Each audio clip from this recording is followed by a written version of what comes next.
अस्सलामुअलैकुम, welcome back to another lecture. और आज के लेक्चर में हम डिस्कस करेंगे फंक्शंस ऑफ हाइपोथैलेमस के बारे में। ठीक है। सो एक्चुअली पिछली तकरीबन 3 लेक्चर्स में हमने हाइपोथैलेमस की एक्सटर्नल फीचर्स, इसकी ग्रास एनाटमी और न्यूक्लियाई सब कुछ हमने कवर किया। सो अगर आप लोगों ने वही लेक्चर नहीं देख ली तो फिर उसको देख ली। आज के लेक्चर में हम हाइपोथैलेमस के जो फंक्शंस हैं उसको डिटेल से डिस्कस करेंगे। ठीक है। क्योंकि पिछले लेक्चर्स में हमने हाइपोथैलेमस की जो थोड़े थोड़े से काम थे ना, हमने ओवरव्यू दिया था कि ये काम करता है। लेकिन आज का वीडियो जो है ना, वो हाइपोथैलेमस के डिटेल कामों के अकॉर्डिंग होगा। हाइपोथैलेमस ये काम करता है तो किस तरह करता है। ठीक है, डिटेल से हम डिस्कस करेंगे। और ये काम जो है ना, मतलब ये ऑटोनॉमिक कंट्रोल है, ये नर्व सेंटर है, ये हंगर सेंटर है वगैरह। तो ये हाइपोथैलेमस की क्रॉस एनाटमी में जो न्यूक्लियाई हमने पढ़ी थी उसमें किधर किधर ये वाक़ है। ठीक है। सो हाइपोथैलेमस हाइपोथैलेमस को क्या है, सबसे पहले master gland of the body. ये पॉइंट तो आप लोगों ने पिछले लेक्चर में कवर किया होगा। क्योंकि हमारे पास मास्टर ग्लैंड बॉडी कौन होता है, मास्टर ग्लैंड हमारे बॉडी का होता है पिट्यूटरी ग्लैंड जो है ना, वो उसको हम मास्टर ग्लैंड कहते हैं। ठीक है। जब पिट्यूटरी ग्लैंड को मास्टर ग्लैंड क्या कहा गया, लेकिन पिट्यूटरी जो सेक्रेशन मतलब सीक्रेट करता है, क्योंकि ये जो हार्मोन सीक्रेट करता है वो दूसरे जो एंडोक्राइन सिस्टम है हमारी बॉडी में, पूरा एंडोक्राइन सिस्टम वो इसके अंडर आता है। ठीक है। लेकिन ये खुद भी किसी के मोहताज है और वो हाइपोथैलेमस है। ठीक है। सो ये पिट्यूटरी हमारे पास मास्टर ग्लैंड हो गया, लेकिन इसके ऊपर एक और मास्टर है जिसको हम हाइपोथैलेमस कहते हैं। पिट्यूटरी जो सीक्रेट करता है वो अपनी मर्जी से नहीं बल्कि इससे ऑर्डर आता है। ठीक है। और साथ साथ कुछ ऐसे काम भी है, कुछ दो हार्मोन ऐसे है कि जो पिट्यूटरी खुद तैयार भी नहीं कर सकते, बल्कि ये बना बनाई हलवा की तरह हाइपोथैलेमस इसको दे देता है। ठीक है। और ये सिर्फ स्टोरेज का काम फिर उसके लिए करता है। इसमें हमारे पास वेसोप्रेसिन और ऑक्सीटोसिन है। ठीक है। Having wide variety of activities hypothalamus की बहुत ज़्यादा काम है। ठीक है। वो काम कौन कौन से है, सो हम डिटेल से उसको डिस्कस करने वाले हैं। फर्स्ट काम जो है ऑटोनॉमिक कंट्रोल। ठीक है। अब ऑटोनॉमिक कंट्रोल का मतलब क्या है कि हमारी बॉडी में जो नर्वस सिस्टम है वो हमारे पास 2 टाइप्स के हैं, एक पैरासिम्पैथेटिक एक सिम्पैथेटिक सिस्टम। ठीक है। हम सिर्फ ऑटोनॉमिक की बात करते हैं। ऑटोनॉमिक सिस्टम की बात करते हैं कि हमारे पास ऑटोनॉमिक सिस्टम पैरासिम्पैथेटिक और सिम्पैथेटिक होता है। ठीक है। अब जो ये पैरासिम्पैथेटिक और सिम्पैथेटिक सिस्टम जो काम करता है वो हाइपोथैलेमस के जरिए ये काम करता है। ठीक है। हाइपोथैलेमस इसको ऑर्डर दे देता है, मतलब जो पैरासिम्पैथेटिक और सिम्पैथेटिक जो एक्टिविटीज बॉडी में परफॉर्म करते हैं तो वो हाइपोथैलेमस के अंडर ये काम करता है। ठीक है। अब जो पैरासिम्पैथेटिक कंट्रोल जो हाइपोथैलेमस करता है तो वो हाइपोथैलेमस के कौन सा पार्ट करता है, सो याद रखिएगा इंटीरियर हाइपोथैलेमस। हाइपोथैलेमस की ग्रॉस एनाटमी हमने पिछले वीडियो में डिस्कस किया था। सो अगर आप लोग वही वीडियो देख ले सो आप लोग को आसानी होगा कि हाइपोथैलेमस की जो इंटीरियर पार्ट होती है वो पैरासिम्पैथेटिक एक्टिविटी को हैंडल करता है। साथ साथ जो प्रीऑप्टिक न्यूक्लियस होता है, सॉरी प्रीऑप्टिक एरिया होता है, ठीक है, ये भी इंटीरियर लाई करता है। सो इट मीन कि parasympathetic control of the body is done from the interior hypothalamus और प्रीऑप्टिक एरिया। अब जरिए इस एरिया को मैं डायग्राम के जरिए आप लोगों को शो करता हूँ। तो ये रही स्नेल एनाटॉमी का डायग्राम। ये पिछली वीडियो में हम डिस्कस किया कि ये जो पूरा आलमंड की तरह ये शक्ल बनता है ना, ये क्या है, ये हाइपोथैलेमस है। अब हाइपोथैलेमस की ये वाली जो बाउंड्री है इसको हम इंटीरियर बाउंड्री कहते हैं। ठीक है। सो जो पैरासिम्पैथेटिक कंट्रोल होता है वो इस इंटीरियर बाउंड्री से होता है। ठीक है। और हाइपोथैलेमस जो पैरासिम्पैथेटिक कंट्रोल बॉडी को देता है, सो वो कौन सा पोर्शन देता है, ये इंटीरियर पोर्शन आता है। हाइपोथैलेमस ये पैरासिम्पैथेटिक एक्टिविटी कंट्रोल करता है। साथ में हमने एरिया भी पढ़ा था, प्रीऑप्टिक एरिया, जो कि हाइपोथैलेमस का एक्टिव पार्ट तो नहीं था लेकिन हाइपोथैलेमस के साथ मतलब ये काम करता है। सो हमने इसको बताया था, इसको कहा था प्रीऑप्टिक एरिया। ठीक है। सो ये प्रीऑप्टिक एरिया और interior part of the hypothalamus मिलकर पैरासिम्पैथेटिक कंट्रोल बॉडी को दे देता है। ठीक है। अब ये पैरासिम्पैथेटिक कंट्रोल में कौन कौन से काम आते हैं, उसको पढ़ते हैं। जब ये इंटीरियर हाइपोथैलेमस और प्रीऑप्टिक एरिया पैरासिम्पैथेटिक कंट्रोल करता है, सो पैरासिम्पैथेटिक कंट्रोल में कौन से काम आते हैं, जब ये पार्ट एक्टिवेट होता है तो इसकी वजह से हमारे जो ब्लड प्रेशर है वो लो हो जाता है, हार्ट रेट लो हो जाता है। ठीक है।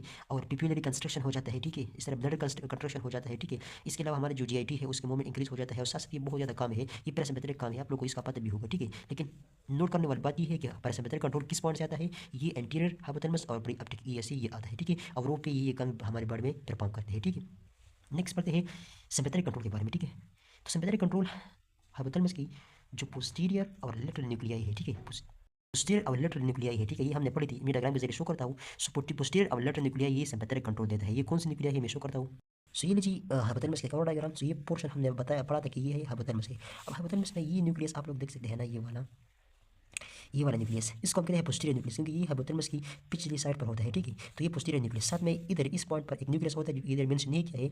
इस न्यूक्लियस को हम कहते हैं, लेटरल न्यूक्लियस। ठीक है। इसको कहते हैं लेटरल न्यूक्लियस। सो ये जो दो न्यूक्लियाई है, लेटरल न्यूक्लियस और पोस्टीरियर न्यूक्लियस, ये हमारे पास कौन सा काम कंट्रोल करता है, सिंपैथेटिक कंट्रोल। ठीक है।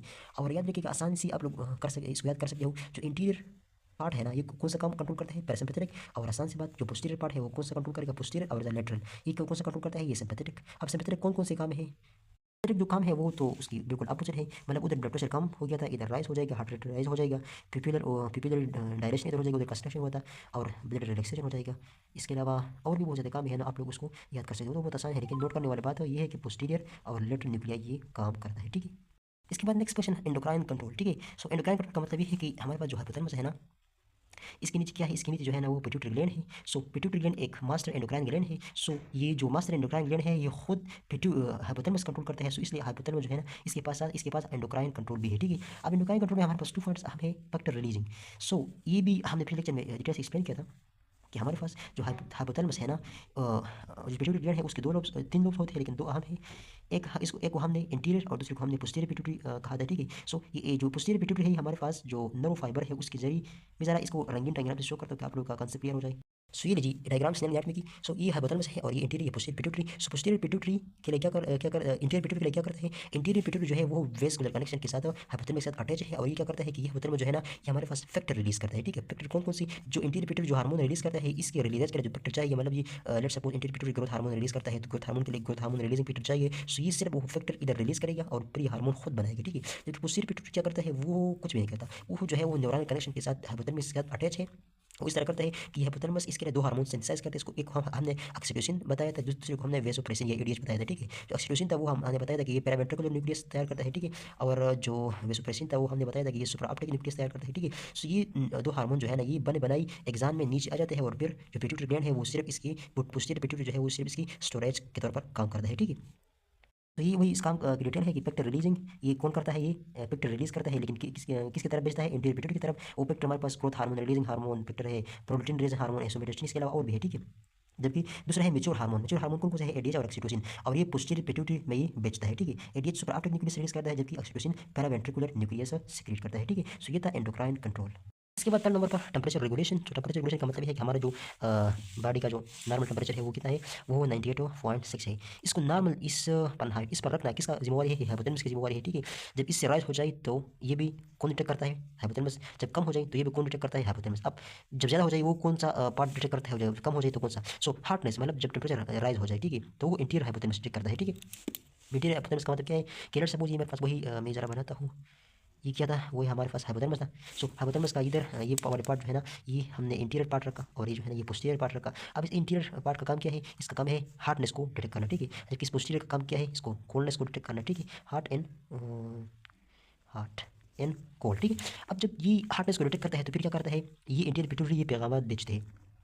ये क्या करता है, ये जो ब्लड वेसल है हमारे जो स्किन में हमारे मसल्स में उसको डायलेट करता है। जब ब्लड वेसल जो है डायलेट हो जाता है, मतलब वेसल डायलेशन करता है, तो इसकी वजह से हमारे पास स्वेटिंग ज़्यादा हो जाती है, ठीक है। और बॉडी को हुक्म देता है कि स्वेट ज़्यादा करो, मतलब जो पसीना है वो ज़्यादा आ जाता है, ठीक है। जिसकी वजह से पसीना जो है ना स्वेटिंग वो क्या करता है, और हमारे पास टेम्परेचर को क्या करता है, उसको फिर डिक्रीज करता है, ठीक है। मतलब इसको फिर नॉर्मल लिया जाता है। जब इस पॉइंट से टेम्परेचर ज़रा राइज करी तो फिर इसको नीचे वो दोबारा इस स्टेज पर लाना किसका काम है, ये इंटीरियर हाइपोथैलेमस का काम है। और किस तरह करता है, ये वेसो डायलेशन करता है। वेसो डायलेशन की वजह से हमारे पास स्वेटिंग ज़्यादा हो जाती है, स्वेटिंग ज़्यादा हो जाती है तो क्या करता है, परस्पायरेशन हो जाती है, उसकी वजह से टेम्परेचर नीचे आ जाता है, ठीक है। कोल्डनेस, अब कोल्डनेस जो है ना ये पोस्टीरियर पिट्यूटरी ये करता है, ठीक है। अब पोस्टीरियर पिट्यूटरी जो है ना वो जब इस कोल्ड बॉडी में कोल्डनेस को डिटेक्ट करे, मतलब इस टेम्परेचर नीचे आ जाए तो फिर क्या करता है, ये वेसो कंस्ट्रक्शन करता है। मतलब विसल के जो है ना, विसल के जो वाल्स है ना ये पहले इस तरह थी, इसको ओवर तंग करता है, जिसकी वजह से हमारे पास इससे जो टेम्परेचर रिलीजेज है वो कम हो जाता है, मतलब हार्डनेस जो है ना वो फिर बाहर नहीं जा सकते, ठीक है। और साथ साथ जो शिवरिंग है, शिवरिंग को ये प्रमोट करता है, ठीक है। और शिवरिंग की वजह से हमारे पास जो है ना हमारी बॉडी की टेम्परेचर जो है ना वो खुद बहुत राइज हो जाती है, ठीक है। और स्वेटिंग को फिर ये कम करता है, ठीक है। इसमें याद रखने वाली पॉइंट ये है कि इंटीरियर हाइपोथैलेमस जो है वो हार्डनेस को डिटेक्ट करता है, जबकि पोस्टीरियर हाइपोथैलेमस जो है ना वो कोल्डनेस को डिटेक्ट करता है, ठीक है। और फिर इन दोनों के बीच में टेम्परेचर रखना ये किसकी जिम्मेवारी है, ये हाइपोथैलेमस की जिम्मेवारी है, ठीक है। की बात आते हैं हंगर एंड थर्स्ट रेगुलेशन। जो हमारा हंगर होता है, थर्स्ट होता है, जो भूख प्यासा होना होता है, ये कौन कंट्रोल, ये भी हाइपोथैलेमस कंट्रोल करता है। अब इधर हमारे पास तकरीबन 3 सेंटर है हंगर एंड थर्स्ट के। हमारे पास सेंटर जो है वो हंगर सेंटर है, और ये हाइपोथैलेमस के जो लेटरल पार्ट होती है, ठीक है, लेटरल पार्ट होते हैं ना ये इसी हंगर सेंटर इसमें है, ठीक है। मतलब सपोज मैं ज़रा हाइपोथैलेमस बनाता हूँ, ज़रा मैं इस तरह मैं रेक्टेंगल की तरह बनाऊंगा, ठीक है, कि ज़रा समझ ज़्यादा आ जाए। सो लेट्स सपोज ये इसका क्या होगा, इंटीरियर हो गया, ये इसका पोस्टीरियर हो गया, ठीक है, ये इसका लेटरल हो गया, ये इसका मीडियल हो गया। अब स्पेशली इसमें हमने पढ़ लिया कि हमारे पास जो इंटीरियर इंड है इधर हार्डनेस जो है ना ये कंट्रोल होता है, ठीक है। और पोस्टीरियर में हमारे पास क्या, कोल्डनेस, ठीक है, कोल्डनेस। अब हंगर के लिए, तो हंगर के लिए जो लेटरल पार्ट होते हैं, ठीक है, इधर इधर हंगर के लिए सेंटर होता है, ठीक है। हंगर के सेंटर इस स्टेज पर होता है, ठीक है। और जब इसी रीजन का हमारे पास लीजन हो जाए, मतलब ये खराब हो जाए, तो हम एक बीमारी लिखते हैं जिसको हम एनोरेक्सिया कहते हैं, ठीक है। और एनोरेक्सिया एक ऐसी बीमारी है जिसमें लो एपेटाइट, मतलब फिर बंद की जो खाना होता है वो उसके दिल को नहीं करता, मतलब बंद जो है वो खाना फिर नहीं खा सकते, ठीक है। मतलब उसको उल्टी आएगी, ये सब कुछ, मतलब उसका वो कहता है कि मेरा दिल खराब हो जाता है, इस तरह कहते हैं ना, इसको हम कहते हैं एनोरेक्सिया। सो लेटरल हाइपोथैलेमस में हमारे पास हंगर सेंटर है, और जब इसका लीजन हो जाए तो एनोरेक्सिया होता है, जिसमें इंसान जो है लो एपेटाइट का शिकार हो जाता है, ठीक है। दूसरा सेंटर है सेटाइटी सेंटर। सेटाइटी सेंटर जो है वो मीडियल हाइपोथैलेमस में है, ठीक है। तो मैं लिख लूँगा इधर जो है ना क्या है, इधर हमारे पास है सेटाइटी सेंटर, ठीक है। अब सेटाइटी का मतलब क्या है, इसका मतलब ये है कि बंदी जो है ना फिर वो खाना नहीं खा सकते, ठीक है, ठीक है। वो क्या करते हैं, वो मतलब ये इंसान को ज़्यादा खाने से बचाता है, ठीक है? मतलब ये खाने खाने के सेंटर ना, मतलब जब इंसान को भूख लग जाए तो ये सेंटर एक्टिवेट हो जाता है। जब इंसान मतलब खाने से मतलब ज़्यादा खाए तो फिर ये एक्टिवेट होता है कि और ना खाओ, ठीक है? मतलब ये खाने से दूर रखने वाला सेंटर है। सेटाइटी का मतलब है खाने से दूर रखने वाला, ठीक है? तो जब और ये की तरह ये मिडिल साइड पर है। जब इसका लीजन हो जाए तो फिर क्या होगा, बंदा जो है वो ज़्यादा से ज़्यादा खाएगा, वेरेशियस एपेटाइट। जब बंदा है तो फिर वो ज़्यादा से ज़्यादा खाना खाएगा और उस पर कुछ असर भी नहीं होगा कि मैंने कुछ खा लिया या नहीं। उसको पता नहीं चलेगा कि मैंने कितना खाया, ठीक है? जो फिर जो अक्सर जो पागल लोग होते हैं, मतलब जिनके देखिए दिमाग इसका ख़राब है, तो वो खाना भी ज़्यादा खाता है, ठीक है? वो क्यों? क्योंकि उसकी जो सेटाइट सेंटर है वो क्या है, वो एंटेक मतलब वो ख़राब हुआ है, ठीक है? उसका लीजन हुआ है, तो इसलिए वो ज़्यादा से ज़्यादा खाना खाता है और उसको कुछ फील भी नहीं होता कि मैंने खा लिया, ठीक है? जिसकी वजह से वो तो अपने जिस्म के अंदर खाना लेता है, तो इसकी वजह से वो बंदा जो है वो ओबेसिटी का शिकार हो जाता है, ठीक है? क्योंकि वो खाना खाता है लेकिन उसको पता नहीं चलता, लेकिन उसकी बॉडी जो है वो तो खाना रिसीव कर रहा है, इसलिए वो ओबेस हो जाता है, ठीक है? अच्छा, तो ये तो हमने पढ़ लिया। इसके बाद थर्ड सेंटर है थर्स्ट सेंटर। अब थर्स्ट सेंटर जो है वो लेटरल हाइपोथैलेमस में है, ठीक है? सो इधर इस पॉइंट पर हमारे पास जो थर्स्ट सेंटर है वो भी इसी पॉइंट पर है, ठीक है? सो ये आप लोग देख सकते हैं कि हमारे पास हाइपोथैलेमस है। हाइपोथैलेमस के इंटीरियर पर हार्ट सेंटर, पोस्टीरियर पर कोल्ड सेंटर, मीडियल पर सेटाइटी सेंटर मतलब खाने से दूर रखने वाला सेंटर, और लेटरल पर हंगर मतलब खाना खाने का सेंटर, और थर्स्ट जब इंसान को थर्स्ट लग जाए, प्यासा हो जाए, तो फिर ये डिसाइड करता है बंदे को कि अभी पानी पीओ, ठीक है? इसके बाद नेक्स्ट काम है इमोशन एंड बिहेवियर। और ये तो हाइपोथैलेमस का बहुत अहम काम है, क्योंकि इमोशन एंड बिहेवियर जो है ना वो हम पर क्या रही है कि ये जो है ना इसका किसका काम होता है, ये लिम्बिक सिस्टम का काम होता है, ठीक है? और एज यू नो हाइपोथैलेमस जो है ना वो इसी लिम्बिक सिस्टम का एक पार्ट है। सो हाइपोथैलेमस भी इमोशन और बिहेवियर में काम अदा करता है, ठीक है? अब इमोशन हमारे पास दो किस्म के होते हैं, एक एंगर मतलब गुस्सा और रेग इंतकाम लेना ये होता है, दूसरा पैसिविटी होता है, ठीक है? मतलब इंसान पॉजिटिव होता है, वो कुछ गुस्सा नहीं करता, मतलब हंसराहट और ये कुछ करता है, ठीक है? एक पैसिव होता है, एक रेग होता है, ठीक है? अब जो रेगनेस है, जो गुस्सा है, वो कौन कंट्रोल करता है? Lateral hypothalamus. लेटरल न्यूक्लियस होता है हाइपोथैलेमस में, मैं डायग्राम में शो करता हूँ, वो कंट्रोल करता है, ठीक है? और जो पैसिविटी है वो वेंट्रोमीडियल न्यूक्लियस कंट्रोल करता है, ठीक है? सो मैं डायग्राम में शो करता हूँ। सो ये लीजिए डायग्राम। अब इस डायग्राम में ये को पूरा हाइपोथैलेमस है, ई जोड़ी का है ना, ये है वेंट्रोमीडियल न्यूक्लियस। इसका काम था पैसिविटी, मतलब ये जो है ना, ये न्यूक्लियस जो है ये पॉजिटिविटी इंसान की कंट्रोल करता है, ठीक है? जबकि इधर मैंने आप लोगों को ये लिखा था ना लेटरल न्यूक्लियस, इसका काम होता है रेगनेस, इंसान को गुस्सा दिलाता है, ठीक है? अब आसान काम है, जब इस लेटरल न्यूक्लियस का लीजन हो जाए तो फिर क्या होगा, अब इंसान जो है वो हमेशा पॉजिटिव रहेगा, वो मतलब गुस्सा इसको ज़्यादा नहीं आएगा, ठीक है? जबकि वेंट्रोमीडियल न्यूक्लियस का लीजन जब हो जाए तो फिर क्या होगा, वो हमेशा वो हर वक्त गुस्से में रहता है, और मतलब बात बात पर वो गुस्सा हो जाता है और पता नहीं चलता कि क्यों गुस्सा है, ठीक है? सो ये लीजन इसका पैसिविटी काज करता है और इसका लीजन जो है वो रेग काज करता है, ठीक है? इसका लास्ट काम जो है सर्केडियन रिदम। अब सर्केडियन रिदम क्या होता है, जो हमारे पास जो स्लीप एंड वेक साइकिल है इसको हम कहते हैं सर्केडियन रिदम। जो सर्केडियन रिदम है हमारा स्लीप वेक साइकिल है, जब हम दिन रात जो 24 घंटे हम रात के वक्त नींद करते हैं और दिन के वक्त मतलब उठते हैं, तो ये कौन कंट्रोल है, ये भी हाइपोथैलेमस का काम है, ठीक है? अब हाइपोथैलेमस में जो इंटीरियर है न्यूक्लियस, ये इंटीरियर हाइपोथैलेमस है, और सुपर कियास्मेटिक न्यूक्लियस स्पेशल न्यूक्लियस ये है, ठीक है? ये इस सर्केडियन रिदम को कंट्रोल करता है, ठीक है? जब इसका लीजन हो जाए तो स्लीप वेक साइकिल जो है वो फिर डिस्टर्ब हो जाता है। अब मैं जरा शो करता हूँ इन रीजन को। अच्छा, तो ये हमारे पास ओस्नर का डायग्राम, ये हाइपोथैलेमस था। अब ये जो न्यूक्लियस है सुपरकियास्मेटिक न्यूक्लियस, और साथ ही इंटीरियर पोर्शन ये क्या करता है, ये स्लीप वेक साइकिल को कंट्रोल करता है। और ये सुपरकियास्मेटिक न्यूक्लियस ये बहुत स्पेशल है, क्यों? क्योंकि ये जो है ये आप लोग देख सकते हैं ना, इसको हम कहते हैं कियाज्मा, ठीक है? इसको हम कहते हैं कियाज्मा। ये जो ऑप्टिक कियाज्मा है, ठीक है? तो इसमें क्या है, इसमें ऑप्टिक फाइबर्स है, इसमें हमारे पास ऑप्टिक फाइबर्स है। मैं ज़रा दूसरे डायग्राम शो कर दो तो आप लोग कंसेप्ट क्या हो जाए। ये लीजिए, ये ऑप्टिक कियाज्मा है, ठीक है? और इधर तकरीबन इस पॉइंट पर लेट्स सपोज इस सुपरकियास्मेटिक न्यूक्लियस हुई है, ठीक है? इस पॉइंट पर अब ये जो है ना, ये इधर ऑप्टिक नर्व आता है, इधर भी ऑप्टिक नर्व आता है, और ऑप्टिक नर्व में क्या होता है, उसमें लाइट की इंपल्स होती है, ठीक है? लाइट की इंपल्स होती है।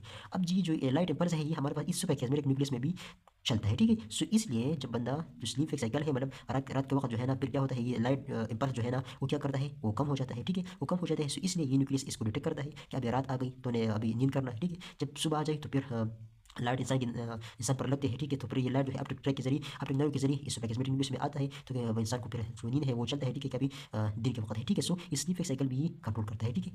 हमारे पास हाइपोथैलेमस के फंक्शन, ठीक है? आई होप आप लोगों को समझ आया होगा। मैं ज़रा शो करता हूँ आप लोगों को, ये पूरा हाइपोथैलेमस का फंक्शन था, ठीक है? अच्छा, जब ये सेंट्रल हमारे पास क्या काम छोड़े तो फिर इंसान को स्लीप वेक साइकिल जो है फिर वो डिस्टर्ब हो जाता है, ठीक है? तो ये हमारे पास सारे काम है हाइपोथैलेमस के, ठीक है? सो आप लोगों को वीडियो समझ आई होगी। So see you next time in the next lecture, और चैनल को सब्सक्राइब करना मत भूलिए। वस्सलाम।